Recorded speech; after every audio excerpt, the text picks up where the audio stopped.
হ্যাঁ তো স্টুডেন্টস, কালকে তো হিউম্যান রিপ্রোডাকশনটা পড়ানো হয়নি, তো আজকে পড়াবো। কিন্তু ওই চ্যাপ্টারটা কিন্তু ভালো করে পড়তেই হবে, very very important chapter.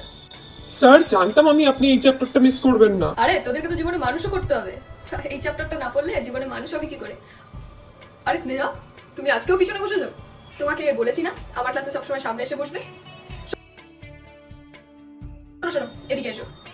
Sir, Sneha quiz কম্পিটিশনে ফার্স্ট প্রাইজ জিতেছে। স্নেহা তো আরো অনেক কিছুই জিতে নিয়েছে, যেমন আমার মন।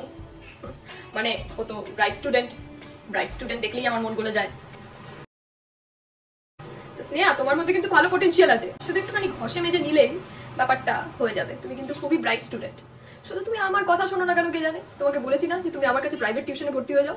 দেখো অন্যান্য ক্লাসের অনেক মেয়েরা পড়েছে আর তারা জীবনে উন্নতিও করেছে, তুমি কেন আমাকে অ্যাভয়েড করো বুঝতে পারি না। কালকে ডাকলাম ছুটে বেরিয়ে গেলে, কি ব্যাপার বলো তো? আমি কি রাক্ষস নাকি? এই নাকি আমাকে খারাপ দেখতে? কি রে বল। তা তুমি বললে আমি আমার লুক চেঞ্জ করে ফেলতে পারি, সেটা না, কিন্তু তুমি ভর্তি হয়ে যাও, তোমাকে আমি সব ভালো করে হাতে ধরে পড়িয়ে দেবো।